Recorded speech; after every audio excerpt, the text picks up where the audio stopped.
Bom, muito boa tarde a todos e a todas. Nós damos início aqui a mais um encontro do grupo de pesquisas Teorias Sociais do Direito. Hoje, quem se incumbiu de conduzir este painel é a simpática e talentosa Gabriela Meller, que vai nos ajudar a pensar um pouco sobre questões afetas ao direito à cidade. Bem-vindos, bem-vindas, e enfim, vamos de imediato passar a palavra àquela que melhor entende do tema. Gabriela, obrigado pela tua generosidade, obrigado pelo seu tempo, pela sua dedicação e obrigado por nos permitir pensar com você. Obrigada, professora. Agradeço aí aos presentes. Nunca são os números, né? É sempre a qualidade. Isso eu sempre levo em consideração, tendo uma pessoa, tendo um aluno em aula interessado, isso já faz o nosso dia, né? Então, quero agradecer ao professor pelo interesse sempre em instigar a pesquisa nos alunos de graduação e de mestrado. Isso é muito importante para nós aqui na posição de a formação de pesquisadores, né? Ter aí um professor que nos instigue, nos apoie, nos dê espaço de coração, né? O senhor sabe o carinho que eu e o Paulo a gente nutre pelo senhor. E a escolha do meu tema se deu quando eu vim fazer aqui em Joaçaba, em Chapecó, né? Estou morando hoje em Joaçaba, o mestrado, e tive contato com o professor Christian, que também nos acompanha aqui, que já faz há um tempo estudo sobre cidades. E acabei, enfim, na questão de separação ali por linhas, por temática, acabei ficando com o professor e adequando as minhas pesquisas. E nunca imaginei que eu estudaria a cidade, não por preconceito, da mesma forma que nunca imaginei que eu estudaria processo na graduação, na pesquisa científica, mas até agora na minha dissertação eu quero juntar dois temas que me são muito caros, que é medidas estruturantes, que é processo civil, com o direito à moradia. Então eu estou tentando fazer essa construção aí, juntar dois temas que fizeram parte estão fazendo parte das minhas pesquisas iniciais. E o direito à cidade caiu no meu colo, aí meio sem querer. E logo quando eu tive contato, então, com as temáticas do professor, uma linha, e acho que isso é culpa aí do professor Catalã, que sempre me instigou muito, sempre enfim, me fez ver o direito de outra forma, é a teoria crítica, não tem, né? Tanto que a gente está aqui falando em teorias sociais do direito.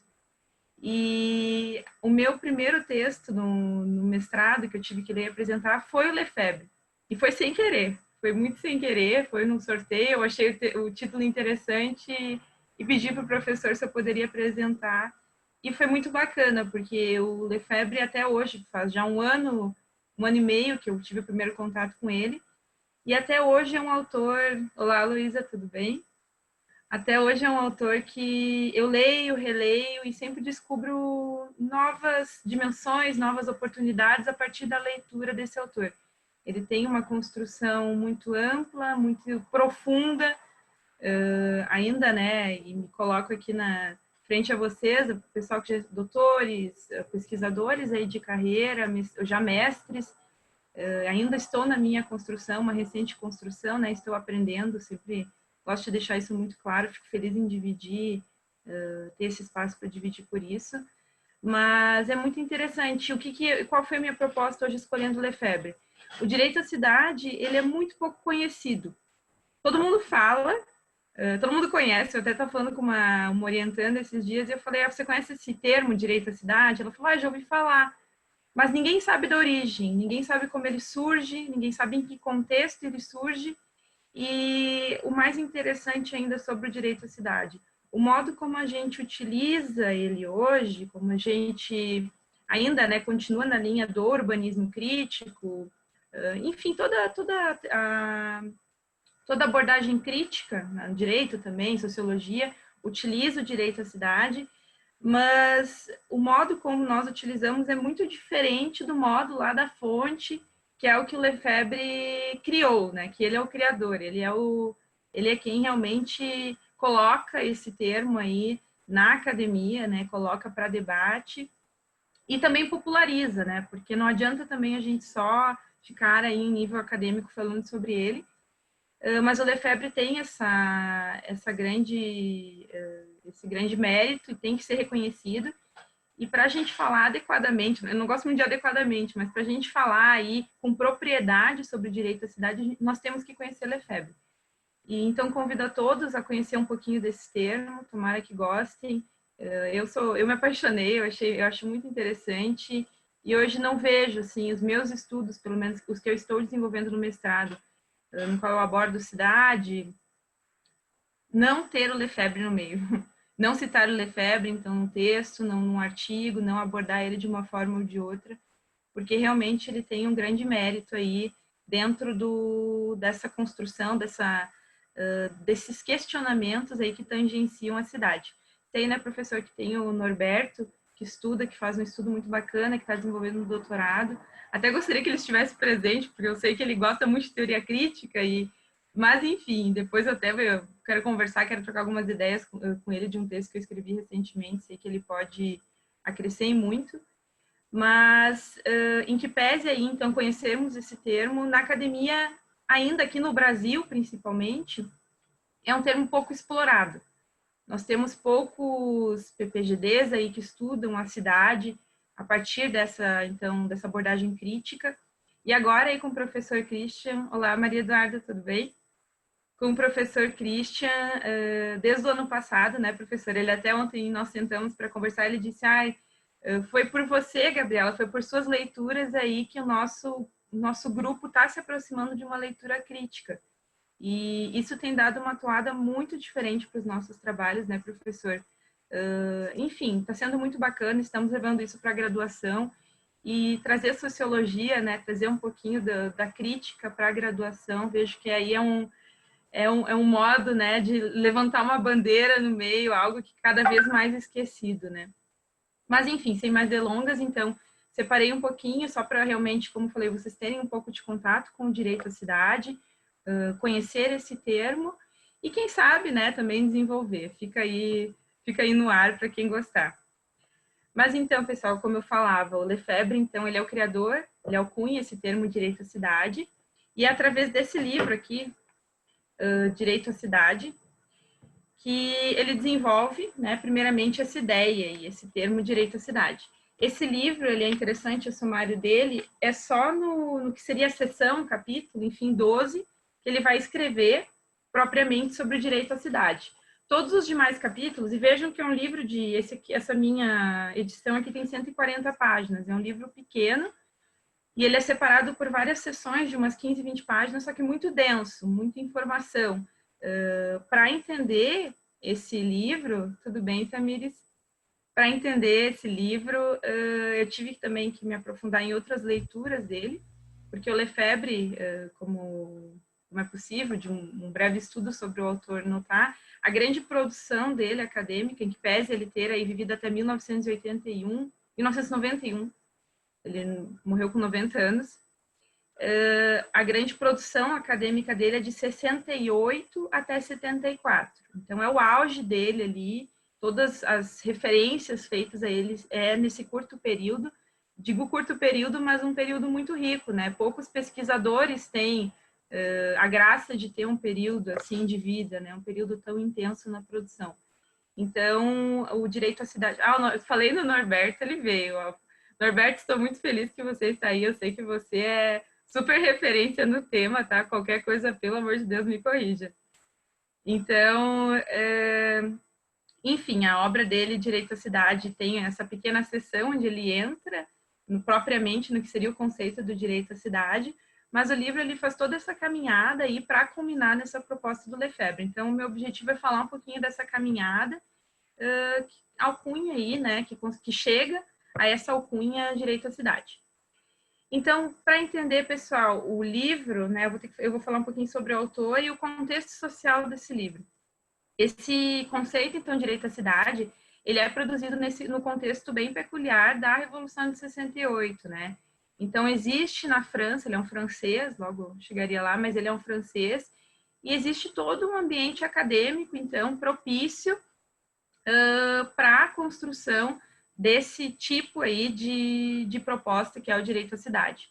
Então, essa construção do conceito vai se dar num ambiente no qual os pesquisadores, né, estavam formulando críticas à sociedade do consumo, como é feito também por outro francês, o Baudrillard, o Guy Debord, que é amigo do Lefebvre, amigo íntimo, aluno do Lefebvre, na verdade. E a gênese desse termo, e aos poucos a gente vai entendendo como nós nos apropriamos, eu não digo erroneamente, né, mas como nós vamos alterando o sentido, mas ele é marcado inicialmente por um duplo registro. Ele tem, então, uma faceta que é teórico-conceitual e também uma faceta que ela é prática reivindicativa. Então, o Lefebvre, ele traz a política dele para esse termo, é muito marcante. Ele não é uma simples proposta teórica, tem todo aí uma dimensão prática reivindicativa que é muito, muito importante. Isso por quê? Porque o pensamento do Lefebvre, então, tem uma correlação direta com o que é o compromisso político dele. E o Lefebvre, logo também chego, ele tem uma formação filosófica, ele vai se graduar em filosofia na Sorbonne, em 1920, mas no momento, então, que ele escreve esse livro, vejam, ele nasce em 1901, vai morrer em 1991. Né? Ele tem uma grande trajetória aí. Mas o grande gap aí do pensamento dele, a grande majestade, né, que vai cunhar nesse termo, é quando ele começa a questionar a filosofia. Então, a grande contribuição teórica, e para estudar um pouquinho, para apresentar para vocês, eu li diversos artigos que falam sobre o Lefebvre e o livro Direito à Cidade, mas a grande contribuição teórica do Lefebvre, sobretudo, foi alargar o espaço da teoria marxista, porque ele faz o quê? Ele, através da teoria marxista, que é a base dele, só que ele abraça a vida cotidiana. Então, ele ressignifica, né? E ele vai ser expulso do Partido Comunista também, tem toda uma história, mas ele abraça, ele alarga para a vida cotidiana.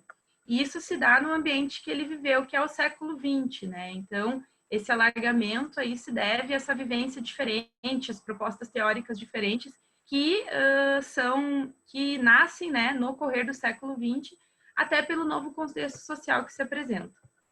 Então, como falei, ele faleceu com 91 anos, ele nasce também na França e ele vai se graduar em Sorbonne em 1920. Em 1924, eu vou só traçar, porque esse é o tipo de livro que, se a gente não vê as influências teóricas do autor, a gente não entende. Eu só entendo, eu não entendi, né? Não vou dizer que eu entendi ainda, porque é muita pretensão da minha parte, mas a partir, assim, visualizando as influências teóricas, fica mais simples entender a proposta lefebvriana. Então, em 1924, ele vai ter contato com os surrealistas e outros grupos, antes de entrar, então, para o Partido Comunista Francês. E ele se une ao Partido Comunista Francês em 1928. De 1930 a 1940, ele é professor de filosofia, e em 1940, ele vai se juntar à resistência francesa, né? Todo o cenário de Segunda Guerra. Depois que ele presta serviço militar, eu acho muito interessante, ele vai trabalhar numa fábrica e depois, posteriormente, ele vai ser taxista. Então, a gente vê, olha que interessante, né? O que forma um pesquisador, toda essa influência, né? Então, o interesse acadêmico dele pela cidade só vai começar, porém, profundamente, né? Vai começar quando ele vai escrever sobre o fenômeno da situação do campo enquanto militante do Partido Comunista. A partir de 1940, como eu coloquei para vocês, ele vai começar a questionar a efetividade da filosofia. E isso se dá na medida que a sociologia, né, se torna muito forte na França, né? Surgem grandes sociólogos, né? Também nos anos 50 são criados grandes centros de sociologias, bancados inclusive pelo Estado, né? E uma base sociológica marxista, crítica, né? Crítica ao próprio Estado. E como na posição do filósofo, o que acontece com Lefebvre? Ele começa a verificar que a filosofia em si não basta. Então, ele acredita que a crítica filosófica deve ser uma crítica à filosofia em primeiro lugar. E essa crítica à filosofia é, como eu falei para vocês, é o que vai vir pela vida cotidiana, que é a proposta do Lefebvre, marcada aí no livro dele, Direito à Cidade. Em 58, então, ele vai ser expulso do Partido Comunista Francês, em razão das críticas, então, que ele faz ao marxismo mais ortodoxo. E, a partir daí, ele vai se filiar ao movimento situacionista, cujo líder é o Guy Debord. e o Guy Debord é aluno do Lefebvre. Em 1965, ele vai romper laços, então, com o movimento situacionista. Até tem uma acusação de plágio aí do Lefebvre, tem todo Mas, assim, o que eu li que falam muito sobre essa acusação de plágio, fui atrás, achei interessante, é que, no fim, os documentos que eram processados no movimento situacionista, como no marxismo, não eram documentos formais. Então, assim, acusaram ele de plágio, mas, no fim, nada, dizem mais que era ego acadêmico dele com o Debord mesmo na época, né? Então, mas vejam que isso, ele se filia, então, sai do Partido Comunista em 58, em 65 ele está com os situacionistas. E vejam que isso tudo vai ter influência no construto teórico do Lefebvre. O direito à cidade, então, ele não tem como base, então, o que se chama de marxismo ortodoxo, né? Ele já vai abraçar a vida cotidiana e ainda ele tem contato com o situacionismo e é pelo Debord que ele vai conhecer a sociedade de consumo. Então, vejam que interessante, né? Toda essa absorção aí que o Lefebvre faz no estudo dele. Então, em 1950, ali 60 até 70, a sociologia urbana parisiana também vai iniciar com muita força. E por que inicia esse estudo da sociologia urbana em Paris? Ocorre um fenômeno crescente em Paris, na capital mesmo, que decorre do Plano Marshall e da política de Gaulle, que pretenderam converter Paris, então, na capital da Europa. E essa pretensão, ela monopolizou na França, na capital, indústrias. E isso movimentou uma grande migração e aumentou exponentemente a especulação imobiliária. O governo, na época, então, ele fez um plano muito grande de moradias da periferia. Então, é o próprio Estado que vai criar a periferia, né? Para, então, abarcar todas essas pessoas. E, enfim, os sociólogos olham, né, para esse fenômeno com um olhar crítico. E aí, Lefebvre também, ele, em 68, se eu não me engano, ali, ele também ele tem um centro de pesquisa de sociologia urbana. Então, vejam que é tudo nesse contexto que, surgindo esses problemas, né, com maior proeminência, que inicia um grande estudo sobre sociologia urbana na França. E a sociologia urbana francesa, então, ela se aprofunda realmente nessa desestruturação, e remodelação do espaço urbano que acontece na capital francesa. E nesse ambiente acadêmico, Lefebvre, então, vai desenvolver uma crítica tanto à sociologia como ao urbanismo.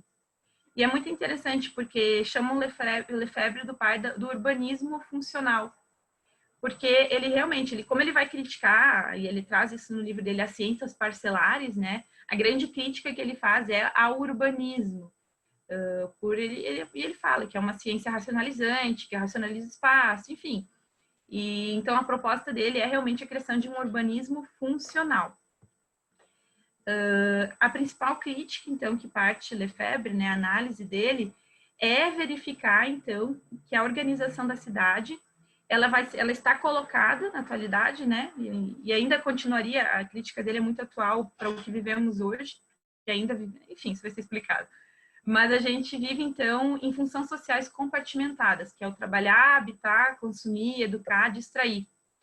E para o Lefebvre, essa compartimentização da vida vai contribuir de maneira definitiva para fragmentar a vida em comum e deixar que o Estado e o capitalismo tomem todas as decisões sobre a vida urbana. Num artigo que Lefebvre publica em 1961, é onde ele dá o start, então, para a crítica à sociologia urbana dele, que é a utopia experimental. E utopia experimental é um dos pressupostos que ele leva também nesse livro do Direito à Cidade. E nesse artigo ele propõe um novo urbanismo. Então, Lefebvre vai iniciar esses estudos filosóficos sobre a vida cotidiana em 1961, relacionados à cidade. E em 74, então, ele produz a grande obra dele, que é chamada Produção do Espaço. Nesse percurso, então, até 74, né, dentro do qual está a obra Direito à Cidade, que é o nosso objeto hoje, temos também o Direito à Cidade, o Rural Urbano, a Revolução Urbana, Espaço e Poder e Direito à Cidade 2. Também tem o livro O Pensamento Marxista e a Cidade, E todos esses livros aqui, eles vão se unir, eles se interligam para formar o seu urbanismo crítico. Por isso que eu refiro a vocês, para compreender o Lefebvre, principalmente do meu lugar, né, um pesquisador inicial sobre o tema, é necessário realmente você fazer um estudo prévio, você localizar também o que o autor quer dizer com as outras obras dele, porque tudo é um fio, a obra de Lefebvre é um fio só. Isso torna muito interessante a leitura da produção literária dele. Então, para compreender a construção teórica do Lefebvre, eu só separei alguns principais pontos para não ficar também confuso o que ele quer dizer e, enfim. O construto de Lefebvre, então, ele vai se amalgamar nas seguintes influências. A gente tem, então, a origem marxista dele, né? Depois a gente tem o situacionismo, como eu comentei, e ele também tem como base o vitalismo nietzscheano. Marxismo. Então, o Lefebvre, ele aproxima-se do marxismo na medida em que remete à história como fonte para desmascarar os mecanismos de dominação, assim como pela finalidade coletiva de sua proposta pessoal, por uma nova socialidade. Então, vocês já podem verificar, o direito à cidade é uma nova socialidade. E por que isso deve ser destacado? Porque hoje o direito à cidade, ele é apreendido pelos movimentos sociais por reivindicações pontuais. E, na verdade, o que Lefebvre propõe, a gente já consegue ter aqui esse panorama, é uma nova socialidade. Tanto que ele vai chamar de revolução urbana. Então, vejam que é um termo um pouco mais amplo, né? A partir disso, a gente já consegue ver. Já no livro dele, O Pensamento Marxista e a Cidade, o Lefebvre já vai criticar as investigações marxistas em alguns pontos. Ele critica, então, o projeto da utopia socialista pós-capitalista, porque, para ele, essa utopia ela requer uma versão especializada, que é a cidade como conquista social. A utopia do Lefebvre ela vai contra o marxismo mais ortodoxo, é de herança de Charles Fourier, em francês também, cuja base é a utopia experimental. Então, o Lefebvre tem essa proposta de utopia experimental. A proposta do Lefebvre de transformação da cidade, que também tem como base a realização pelo proletariado, tá? Ele também tem isso muito forte nesse livro. Depois ele até muda um pouco essa base, mas nesse livro aqui a base é o proletariado. Só que para essa transformação não existe uma dependência, então, com as transformações das relações de produção.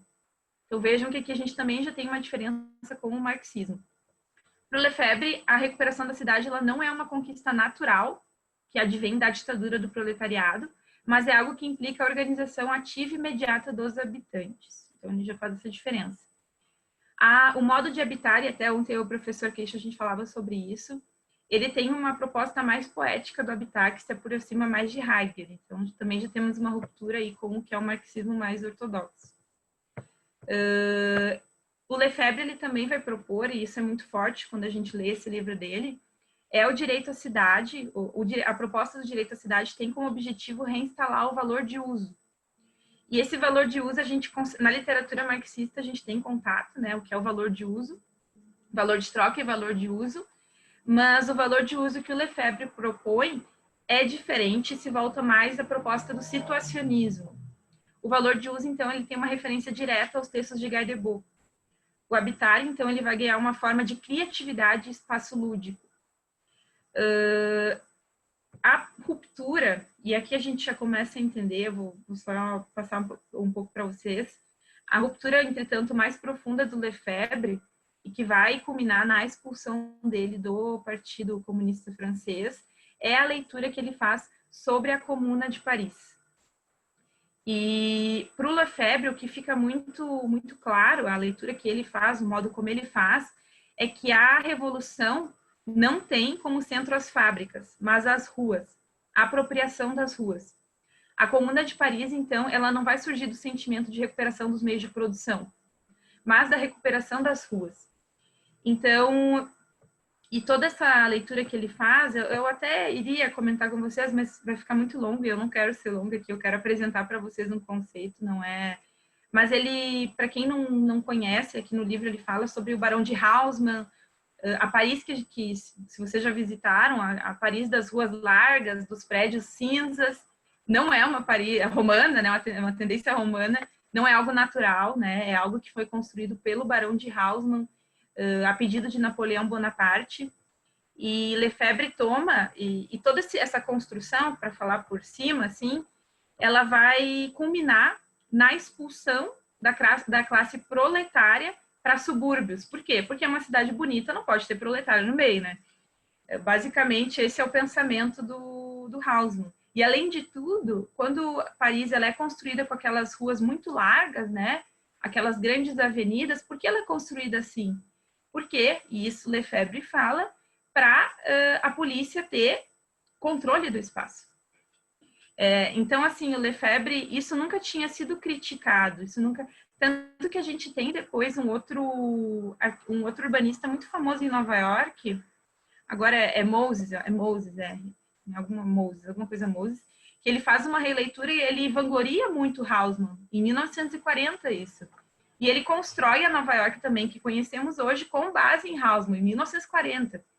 Então, vejam que o que Lefebvre faz, quando ele faz essa releitura, ele verifica o quê? A Comuna de Paris, ela se rompe não para o proletário controlar os meios de produção, mas para ele tomar conta das ruas da cidade. Ele foi expulso, o proletariado foi expulso da cidade. Então, vejam que interessante, eu não tinha pensado desse jeito, graças a Lefebvre, né? Porque realmente a gente tem uma outra visão do que é a cidade. Vejam o controle que exerce o urbanismo e a arquitetura na cidade, a organização da cidade.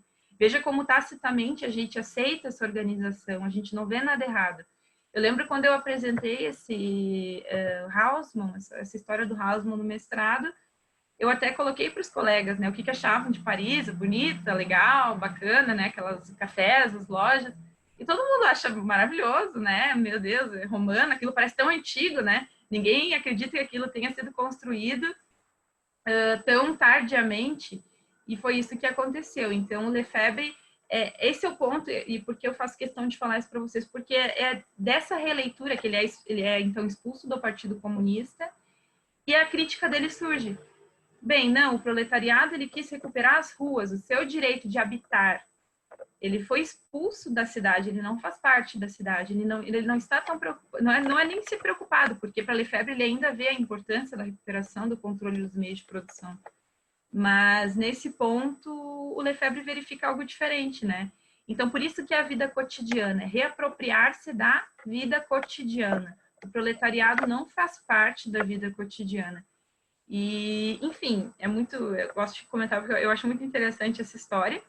E a Revolução Urbana, né? Então, tanto que Lefebvre tem um livro chamado A Revolução Urbana, ela não é feita a partir de uma leitura clássica do marxismo por Lefebvre.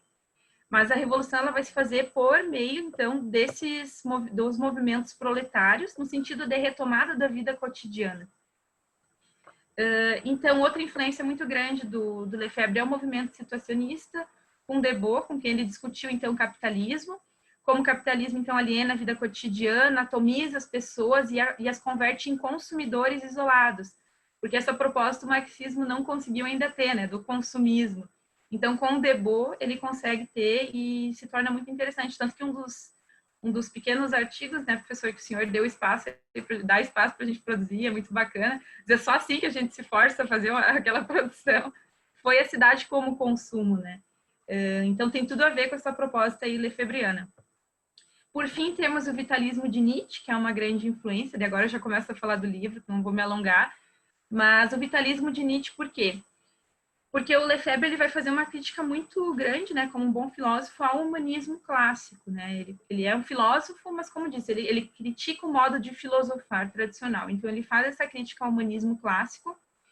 E o Lefebvre ele também busca propor um novo humanismo. Por isso essa crítica aí do Nietzsche se torna importante.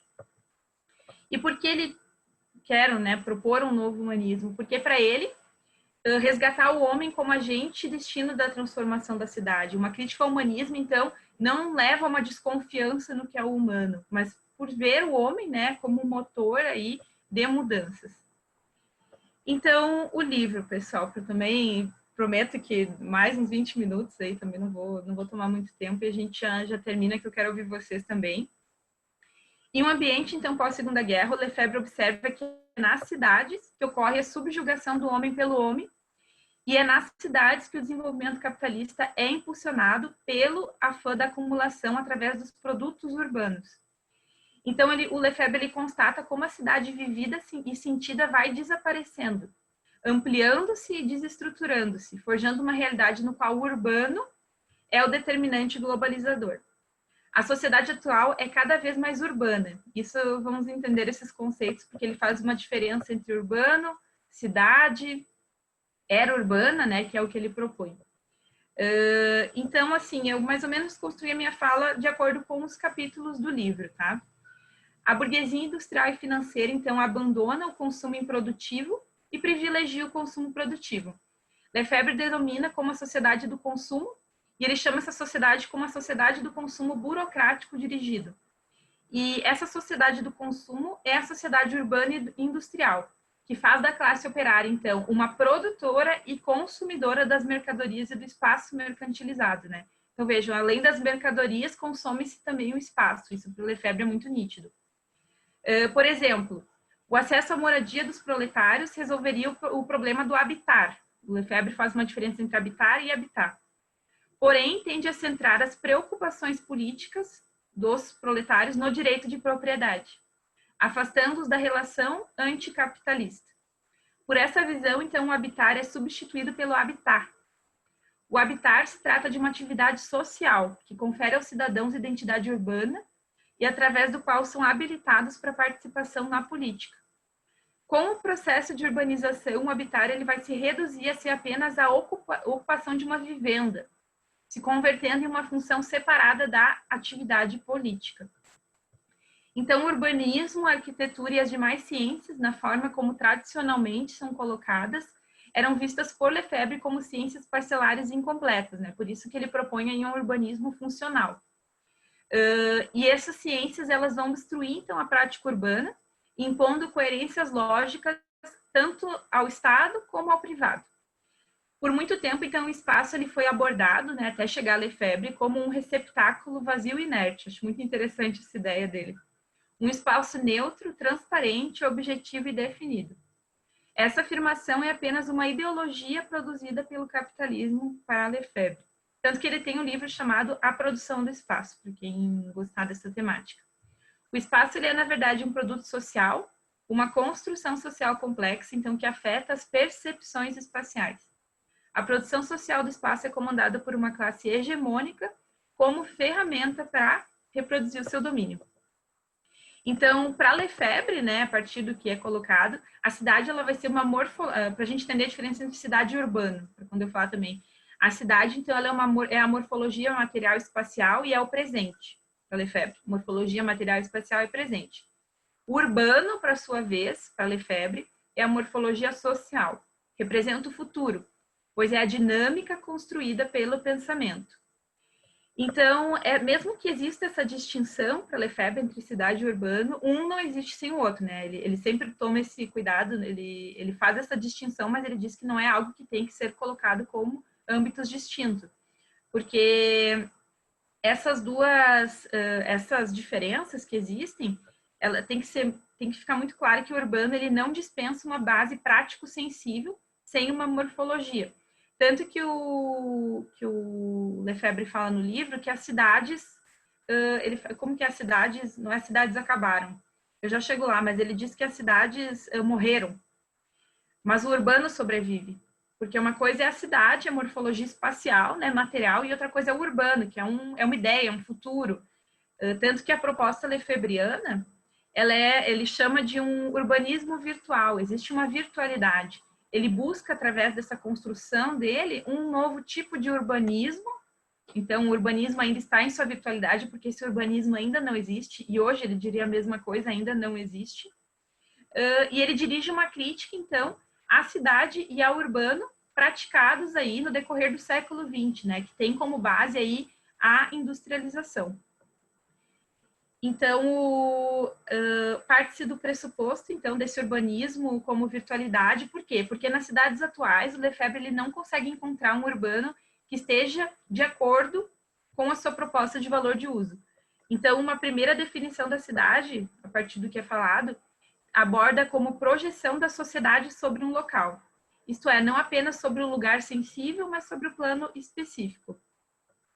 Tomando, então, os centros de decisões, existe hoje, para Lefebvre, uma forma de exploração de toda a sociedade.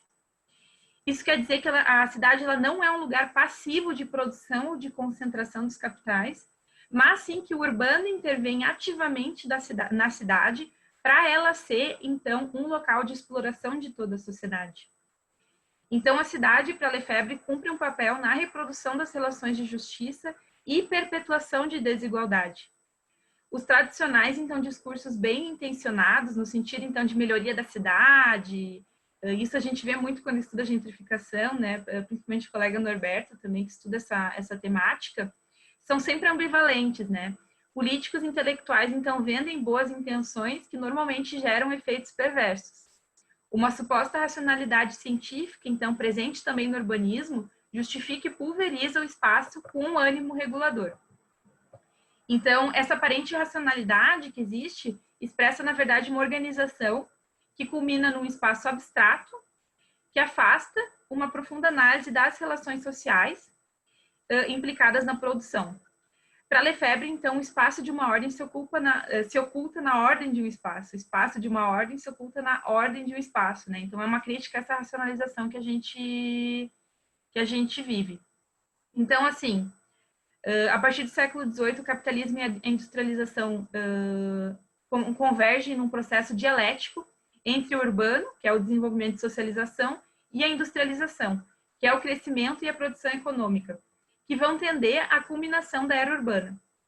A era urbana e a sociedade urbana, aqui Lefebvre se refere no livro, deve ser entendida como um trajeto no qual tende a humanidade, mas que encontra uma série de obstáculos e que ainda existe como virtualidade. O que ele quer dizer com isso? A nossa sociedade tende a uma era urbana. O Lefebvre já tem isso como marco. Tendemos, mas o tipo de urbanismo que nós queremos para essa era urbana é uma virtualidade, ele ainda não existe. Ou seja, um urbanismo com caráter de valor de uso. Na atualidade, o que Lefebvre identifica? Que existe uma dialética entre urbano e industrialização.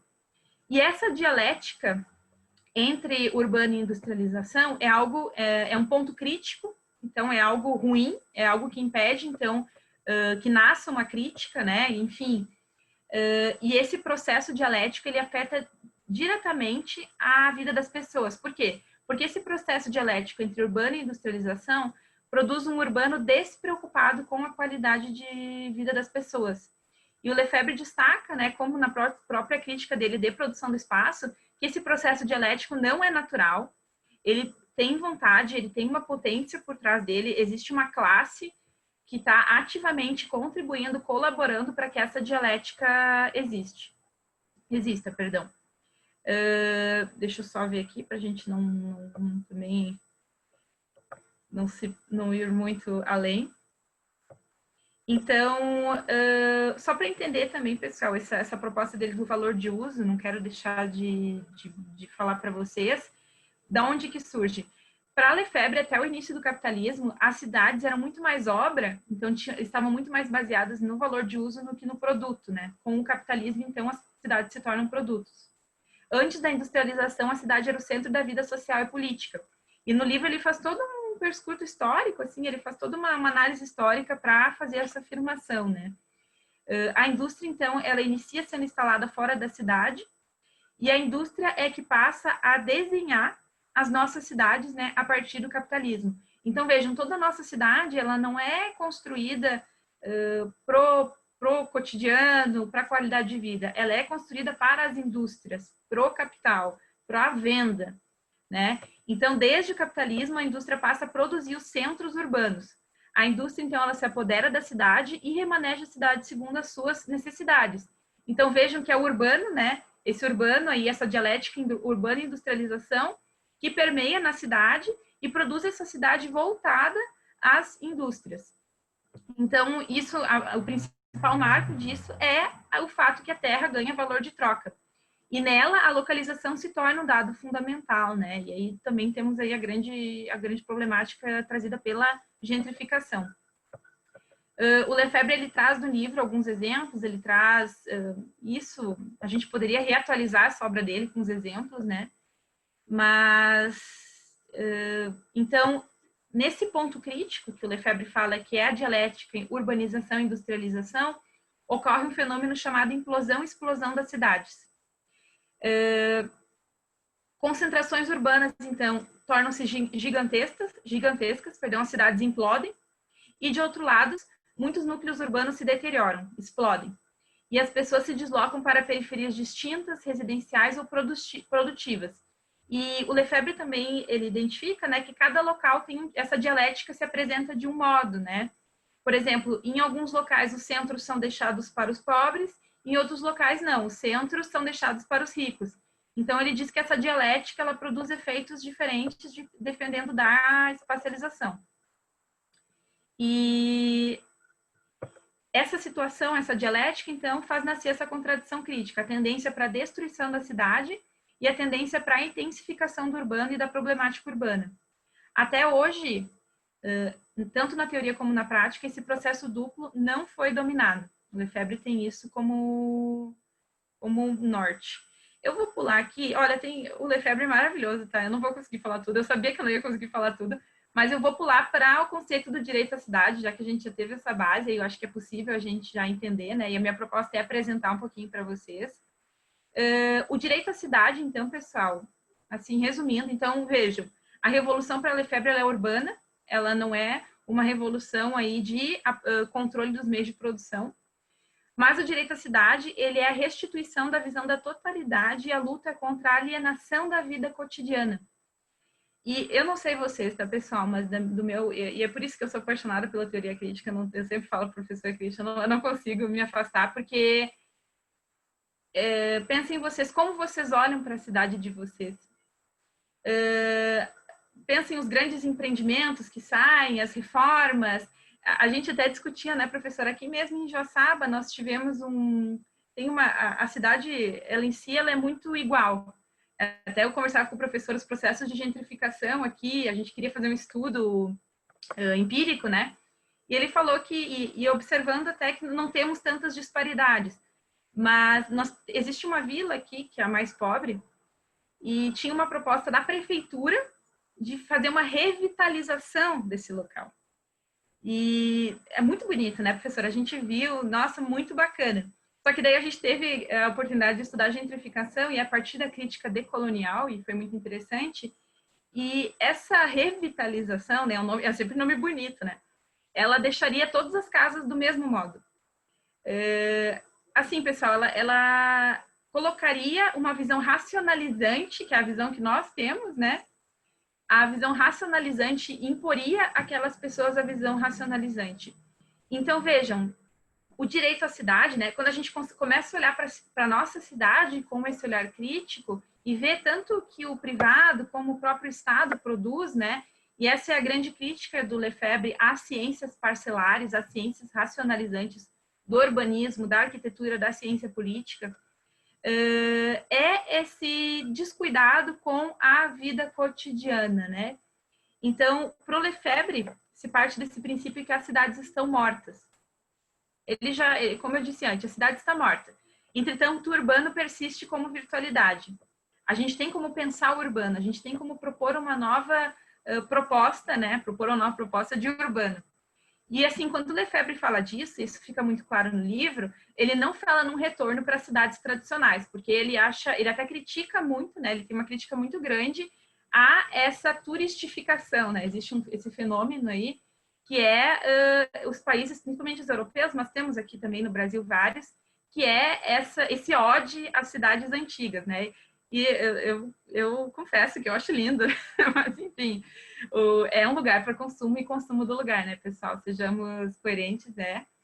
E então, assim, esse urbano como virtualidade não é um retorno para a cidade tradicional. Não tem nada a ver com isso. É uma nova proposta de vida urbana. Por quê? Para Lefebvre, como o urbano é algo que a gente vai viver, a era urbana está aí, nós somos urbanos, né? Nós precisamos de um novo urbanismo. Então, o direito à cidade, ele não é um simples direito de visita ou retorno às cidades tradicionais, mas é o direito a uma vida urbana transformada e renovada. Para construir, então, esse termo direito à cidade, ele fala um pouco, já que esse livro é de construído em 67, né? Então, já temos lá os efeitos da Segunda Guerra, né? Os direitos sociais. Ele comenta sobre essas conquistas, né? Não é à toa que é direito à cidade. Principalmente, ele faz esse comentário aos direitos sociais. Mas ele também diferencia o direito à cidade desses direitos tradicionais, né? Por exemplo, assim, ele fala que o direito à cidade não é direito à natureza, não se confunde. Tem gente que fala como se fosse o mesmo, e não é. O direito à natureza, para o Lefebvre, já foi apropriado porque ele é visto como lazer. A gente vê a natureza como lazer. Então, ele diz que o direito à cidade não tem a ver com isso. O direito à cidade, ele é um apelo, ele é uma exigência. A reivindicação, então, do direito à natureza, por exemplo, seria um desvio. Para o Lefebvre, isso para diferenciar do que a gente às vezes trata hoje como direito à cidade. Qualquer categoria que possua uma capacidade nula de descrição e transformação da realidade não interessa para o Lefebvre como direito à cidade. Somente proposições reais e práticas que incidem na realidade urbana interessam a Lefebvre. E ele, inclusive, destaca alguns, por exemplo, programas políticos de reforma urbana profunda, projetos e planos urbanísticos ousados que contenham modelos orientados ao desenvolvimento da sociedade urbana. Então, vejam, o direito à cidade, ele tem, né, tanto que o Lefebvre ele fala de desenvolvimento, o urbano ele tem que se vincular ao desenvolvimento da sociedade urbana, ou seja, cuidar das novas necessidades, né, ter esse cuidado com as novas necessidades e, sobretudo, substituir a planificação econômica por uma planificação social. O que isso significa? As cidades não são construídas para as indústrias. A industrialização, se a gente vê a nossa linha histórica, século XVIII, é algo recentíssimo. E a gente vive como se isso fosse a nossa vida, né? As nossas cidades são feitas para as indústrias. E, pessoal, é algo muito recente, é algo que veio ontem. Então, por isso que Lefebvre diz, as cidades, elas são centros políticos e sociais. Isso está na história. Historicamente, do século antes de Cristo, lá, vamos pegar até o século XVIII, foram voltadas para o uso e para a vida social e política. Porque hoje a gente deixa que a indústria domine a cidade. Então, assim, o direito à cidade basicamente é isso. Ele é uma forma superior ao direito, não é jurídico, né, pessoal? Não é um termo jurídico. É um direito à liberdade, individualização, socialização, direito à obra, direito à apropriação da cidade, que não tem nada a ver de direito de propriedade aí, mas apropriar-se da cidade. O Lefebvre ele é muito poeta, ele faz esse sentido mais lúdico, é muito interessante. E para o Lefebvre, essa ideia, esse novo urbanismo, esse urbanismo como virtualidade, ele exige uma revolução cultural permanente, né? Então, assim, o que eu fiz hoje aí foi realmente contribuir, tá, pessoal? Não venci, né? Olha, eu tinha umas 20 páginas de texto, né? Eu tentei não ir lendo, eu só fui me remetendo, porque é muito ponto bacana. Recomendo a leitura, tá? Fica ao contrário aqui, mas vocês conseguem entender. Porque é um livro muito legal. Eu agradeço ao professor Christian, né, que foi quem me apresentou esse autor. Acho muito legal quando e o meu orientador, né, o professor Catalã tem a teoria crítica na veia e sempre foi muito agradecida, sempre gostei muito de fazer parte. E agora fico muito feliz de poder também compartilhar com o professor Christian, né? E os colegas também, sempre nas discussões muito ativos. Agradeço a todos, aí desculpe se eu tomei muito tempo de vocês, mas espero que tenham gostado da proposta do Direito à Cidade. Foi lindo, Gabriela. Aliás, está sendo. Muitíssimo obrigado. Sendo bem sincero, eu ainda estou tentando descobrir o que é essa tal de teoria crítica. Depois eu preciso que vocês me ajudem a entender, tá bom? Eu já ouvi você falando, eu já vi mais gente falando, sabe? Trabalha com teoria crítica. Eu não sei o que é isso ainda, mas enfim, pelo menos tem algum alinhamento com o nome do grupo de pesquisas, não é mesmo? Gente, a palavra está aberta e eu gostaria, sinceramente, de ouvir, talvez de início, o professor Christian, que trabalha contigo, que pode eventualmente contribuir, trazer sugestões, e também Norberto não pode se calar hoje, porque, enfim, é alguém que estuda muito o tema. Quando a gente pensa cidades, eu tenho comigo parece que é algo tão distante, e, em verdade, a ideia de cidade surge no medievo, portanto, já não é algo tão velho. E gostei muito, Gabriela, porque me fez pensar nessa parte da história, quando você deixa bastante claro que aquelas avenidas lindas de Paris, né? Estou aqui pensando na Champs-Élysées, na Louis Vuitton, na Victor Hugo, com lojas com coisas para as quais eu não tenho dinheiro para comprar, especialmente com euro a quase 7, sendo professor. Impossível, Luiz, impossível, Tamires, nem pensar, nem com a ajuda do CNPq pagando passagem para a gente ir para lá, para algum congresso, não dá para passar por essas lojas, talvez nem pela Champs-Élysées. Mas, de fato, aquilo é uma construção na transição da modernidade para o contemporâneo, e quem mostra com alguma clareza o que acontece ali também na literatura, que eu adoro, é Victor Hugo, nos Miseráveis. Quer dizer, a revolução que acontece, ou o movimento que existe na França, ali no século XIX, que é tão bem descrito pelo Victor Hugo, das pessoas tomando as ruas e fazendo barricadas e conseguindo se proteger da violência policial, se dá também, em boa medida, por conta de ruas estreitas, num modelo medieval. Perceba que depois, e se um dia tiverem a possibilidade de fazer um tour por Buenos Aires já é construída com aquelas avenidas extremamente largas.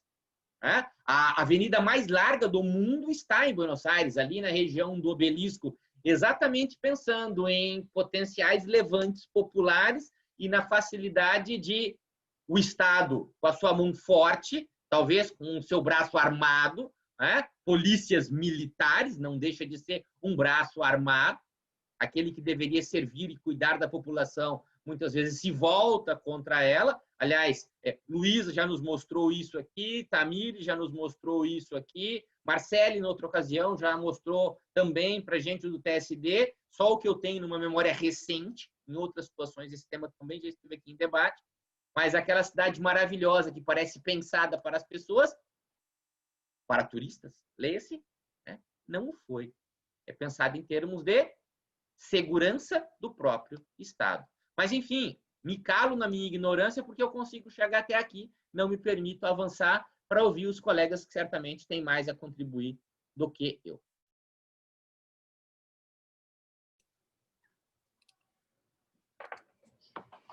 Professor Catalã, o seu áudio falhou um pouquinho, mas por leitura labial eu captei que o senhor queria que eu falasse algo, né? Então eu quero, em primeiro lugar, agradecer por essa oportunidade aqui de estar nesse grupo, seleto grupo, né? Cumprimentar todos, parabenizar a Gabriela pela apresentação brilhante, né? E entusiasmada, como sempre, né? E sem perder, né? Sem fazer panfletagem, né? A Gabriela tem todo esse cuidado sempre, né? De fazer uma defesa acadêmica, né? Da temática, sempre com uma crítica bem pontual. Então, a minha... Só queria registrar aqui, né? Essa condição, né? E a minha alegria de ser orientador da Gabriela e aprender muito com ela nesse processo todo que nós estamos desbravando, né? Porque a minha disciplina ela é nova, o nosso mestrado aqui sofreu uma reestruturação recentemente, então nós demos esse novo foco para moradia, mobilidade e bem-estar em cidades sustentáveis, que é a minha nova disciplina, há pouco tempo, e nós estamos construindo, né? Uma epistemologia adequada para esse estudo, né? E a Gabriela está sendo parte muito importante dessa construção. Enquanto a Gabriela falava, né, eu só anotei 2 pontos aqui que para deixar em consideração, deixar como reflexão, e se a Gabriela quiser ponderar algo mais, né? O primeiro é: será que o Lefebvre hoje, né, não seria não nos traria uma proposta utopista, né? Ele não seria um tanto utópico repensar e resgatar toda aquela condição citadina, né? Não sei se nem do medievo, né? Mas talvez do medievo, mas aquela coisa, a construção da cidade pós-industrial e moderna, ela nos parece um resgate da cidade romana, enfim, né? Da colonização romana, essa coisa da avenida, do boulevard, enfim, né? Então, ele é muito apegado a essa questão da relação humana, né? Então, essa crítica, a Gabriela, ela sabe disso, né? Então, ela poderia até explicar um pouco mais essa postura crítica que ele nos apresenta para tentar resgatar não apenas um problema urbanístico, mas sim um problema de relação humana e relação social, né? Eu acho que essa crítica dele é muito forte, né? E muito importante. E o outro ponto é assim, né? A Gabriela deixou muito claro que o Lefebvre não traz uma proposta jurídica, né? Mas aqui eu quero deixar uma provocação, né? E será? Mas hoje tudo é jurídico, né? A nossa juridificação da vida, ela exige que o direito à cidade seja algo também jurídico, né? Então, será que nós não podemos nos apropriar desse conceito de direito à cidade para um direito humano à cidade, né? Um direito fundamental à cidade, e trabalharmos aí coisa linda, ó. E trabalharmos no âmbito de proteção, né? De uma juridificação, e definir muito bem condições, né? Para como que seria isso, né? Aí, coisa fofa. Para evitarmos essa confusão, né? A Gabriela falou, uma das primeiras coisas que ela falou hoje à tarde foi que há muita confusão e muito desconhecimento do que é o direito à cidade, né? Nós confundimos com o direito ao transporte, o direito ao esgoto, o direito à água, enfim. E a proposta do Lefebvre é muito mais ampla do que isso, né? Mas não dá para aproveitar essa amplitude dele para também transformar, né, num direito, sei lá, né, a participação na construção de uma nova cidade, né? Então, enfim, são algumas possibilidades, né, que eu quero deixar a bola quicando aí para a Gabriela fazer o gol. Não, professor, eu acho. Eu, por mim, tranquila também, acho super, super bacana aí, tanto que os movimentos sociais, né, o que temos aí, que utilizam esse termo, utilizam como direitos, né, verdadeiros direitos. E não deixa de ser algo super importante, né? Mas também esse resgate, né, a gente saber a verdadeira profundidade do termo é fundamental. Mas acho que tem um campo bem interessante para estudar essa juridicização aí do termo, com certeza. Obrigado, Christian. Quantas utopias, acredito que todos que estejamos aqui somos movidos por elas, não é? Pés no chão, claro, é importante, como lembra o professor Faquinha, mas cabeça nas nuvens. Né? Porque, pelo menos as pessoas que eu conheço aqui, todas são extremamente talentosas. E que se deixassem levar pelo lado negro da força, leia-se as forças do capital, todos estariam com vidas muito mais tranquilas do que temos agora. Né? Mas a gente insiste em seguir vivendo as nossas utopias, alguns, aliás, seguimos pensando ainda na tão esperada revolução. Não é, Norberto? Com certeza. Estão me ouvindo? Estão me ouvindo? Então, esse tema do Lefebvre eu gosto muito, assim, enquanto ele é polêmico, né? Ele tem leitura de todo jeito, eu acho, no Brasil e no mundo. E eu acho que a Gabriela fez a questão de explicar todas as influências e como elas vêm de todo lado em Lefebvre, e o torna mais difícil analisar o que ele escreve, porque na verdade toda aquela noção que ele traz de metafilosofia, até lá as questões do manifesto diferencialista, mais no fim da carreira, vão tudo moldar o seu conceito de direito à cidade. Eu acredito, eu acho que eu me feri algumas leituras, e que eu gosto muito da leitura no Brasil da professora Ana Fani, né? Ou seja, que é da leitura mais, eu acredito que mais radical do Lefebvre, que o direito à cidade em Lefebvre ele é uma oposição crítica, ele é uma crítica ontológica ao Estado e ao direito. Então ele acaba sendo impossível de mediar, ou seja, impossível de criar esse tipo de síntese com o direito, assim, nesse ponto de vista. O direito à cidade, essa revolução da vida cotidiana e da gestão urbana como conteúdo do direito à cidade pressupõe uma superação histórica das formas estatais e jurídicas, né? Então é mais ou menos essa, ou seja, eu acho que o direito à cidade no Lefebvre acrescentando ou sendo também uma teoria da revolução, né?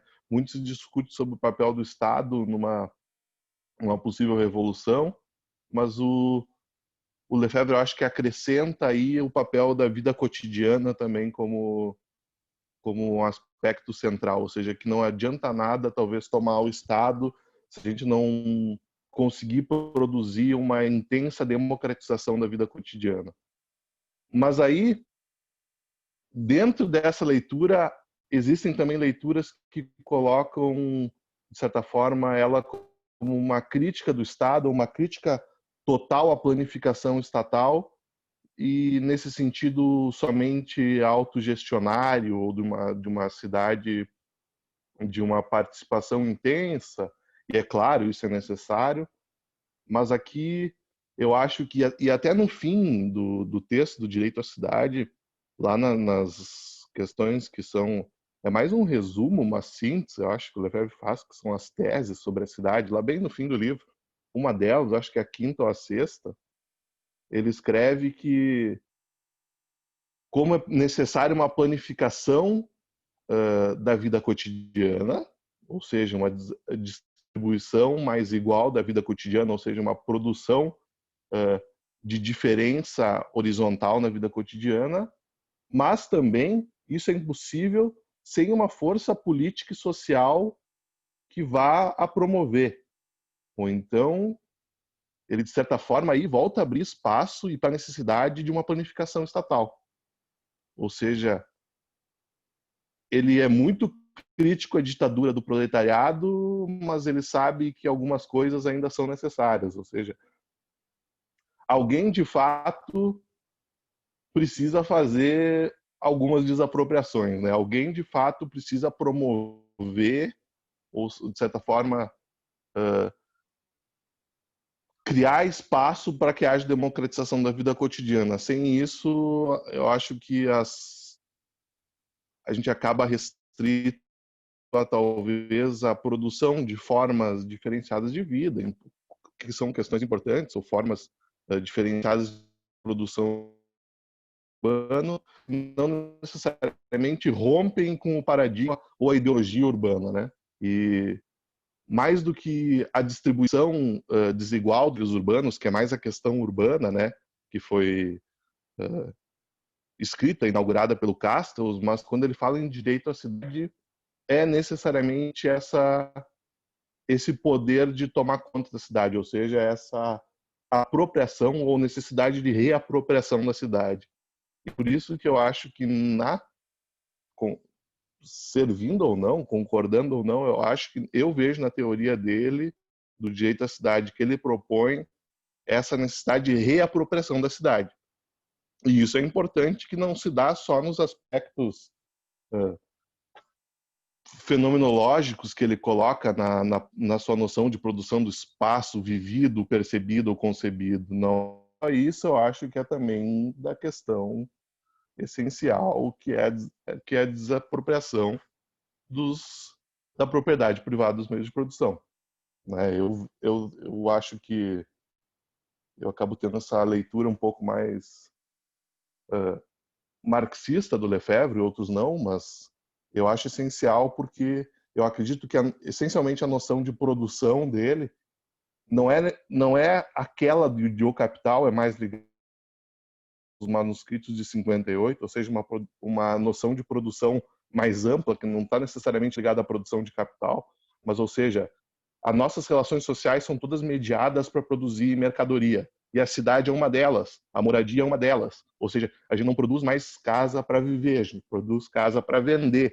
E depois, ocasionalmente, viver, seja lá o que isso signifique depois desse trauma imenso que é produzir uma cidade para vender, né? Ou seja, o que sobra disso a gente usa para morar, mais ou menos. E eu acho que o que é muito interessante, eu acho que é um legado essencial do Lefebvre para a gente pensar qualquer questão urbana, é que a proposta radical já existe, né? Quem acho que agora acho que está reinventando a roda com algumas propostas urbanísticas, não está, né? Porque eu acho que os problemas já foram identificados e há uma contradição essencial entre capital, trabalho e vida cotidiana na cidade, que elas não podem coexistir. Ou seja, a produção de riqueza nas cidades é também a produção de pobreza profunda, é a produção de miséria. Então, enquanto essas coisas coexistirem, né? E o que a noção do Lefebvre nos traz de importante é como a gente pensar cidades, não como a nossa cidade, não como Ijuí, não como Porto Alegre, mas sim como sociedade urbana, é de que os problemas também são globais, né? Ou seja, os problemas que tem em Porto Alegre vão ter aqui em Juí, e justamente porque a capacidade do capital se ajustar é global, né? Como Harvey explica no Spatial Fix, quando ele precisar produzir riqueza, ele vai empobrecer um outro lugar, ou seja, ele se realiza a nível global. E eu acho que são essas uma das considerações. Eu me entusiasmo um pouco falando de Lefebvre. Eu acho que é um autor que tem menos relevância do que deveria. Eu acho que a Gabriela concorda também pelo jeito que ela fala, assim, como a gente acaba não tendo tanto dele, acaba às vezes reproduzindo autores que falam menos que ele. Não, obrigada, viu, Norberto? Por isso que eu falei, eu queria muito que o Norberto participasse, porque eu sei que ele estuda profundamente esse âmbito aí, e essa parte do Lefebvre que se torna mais difícil, né? É a parte mais difícil do Lefebvre, a parte filosófica dele, ele dedica bastante na parte do livro. Então, super, super agradeço pelas colocações aí, bacana, bacana. Não. E esse texto em si, o Direito às Cidades, lendo ele, só ele, a gente não entende nada, né? Na verdade, o Direito à Cidade, se pegar, não, leia o Direito à Cidade sem ler nada, é um... Não dá. Não dá. Impossível. E é uma leitura de anos, né? Assim, aquele autor que não adianta, a gente se debruça para compreender, né? Realmente o objetivo foi trazer um pouquinho para a gente não perder a fonte, né? A gente reproduz muitos termos e não conhece a fonte. Eu acho que isso não é interessante para o legado do próprio termo.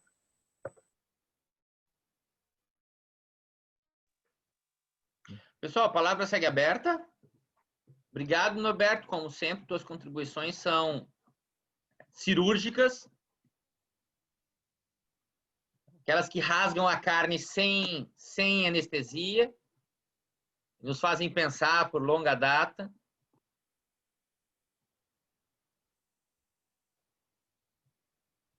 Mas vai dar tudo certo, professor. Claro, a morte espera a todos, aí acaba o sofrimento. Mas já há um problema fundiário essencial com a morte também, né? Porque o enterro já não está barato. Tá Mas aí mundo o lance é a gente não junto, ter né? nenhum bem no nome da gente e fica para ser enterrado como indigente. Ah, perfeito. A Tamires entrou aí no... Eu só tava rindo que o pessoal de corona tá morrendo, tá sendo enterrado tudo junto, né? Não tem muito espaço. Tá bem terrível Enterro a questão coletivo fundiária. mas, Tempos de crise exigem demandas mais firmes, ó. Falávamos que a origem da cidade está no medievo, eu estou pensando nas cruzadas, em prédios não, em castelos sitiados, em cidades sitiadas, enterramos as pessoas em valas comuns, ou as queimamos, fazemos um crematório coletivo. sim. Se eu errei, mas na se eu industrialização errei da e fiz a cidade, a aposta ascensão de... errada, pensando aqui na aposta de Pascal, corpos queimados não permitirão que vivam o lado bom do juízo final. Embora, para mim, o juízo final é aquele do Exterminador do Futuro. Sinto muito. Mas isso é muito pouco, né? Porque a gente é capaz de fazer. Ou seja, queimar corpo até é light.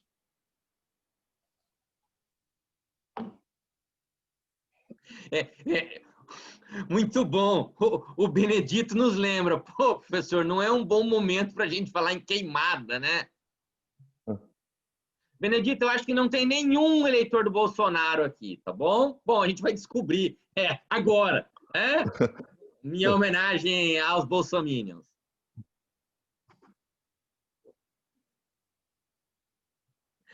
Gente, palavra aberta. Os colegas da Gabriela, eu os saúdo a todos, a todas também, bem-vindos. Se quiserem conhecer um pouco mais do trabalho do TSD, falem com ela. Se a memória não me trai, a gente já tem um novo encontro na próxima semana. Tenho quase certeza. Sim, Até o final do ano, pelo menos, o endereço vai ser esse, o endereço para a sala virtual. É isso mesmo? Semana que vem? Sim, é na próxima semana, sobre direito à informação do É consumidor. com a nossa ultra talentosa Gabriela. Hoje fala Mas eu tô Meller, semana que vem a preocupada. Balbinot. Aliás, eu vi Porque uma a outra Gabriela- Meller na sala. É a irmã, Gabriela? Sim, Tu era passou minha por aí? Uhum. Ela achou, ela se assustou, não sei. Mas era sua irmã? É, minha irmã. É, os traços bastante parecidos. Igualzinho. Gente, mais alguma consideração? Eu queria repetir aí, pô, parabéns para a Gabriela pela fala aí. E eu acho que essa fala dela foi tão legal aí que eu vou repetir se ela quiser repetir um dia essa fala para o pessoal aqui de Juiz, eu acho que pode ser muito bom, assim, eu nunca tinha visto ninguém falar com tantos detalhes desse texto aí. Ó, que bom ouvir isso. O Norberto é sempre extremamente rigoroso. Gente, então, eu paro aqui a gravação, tá bom? Agradecendo a generosidade da Gabriela e também, especialmente, a presença de cada um de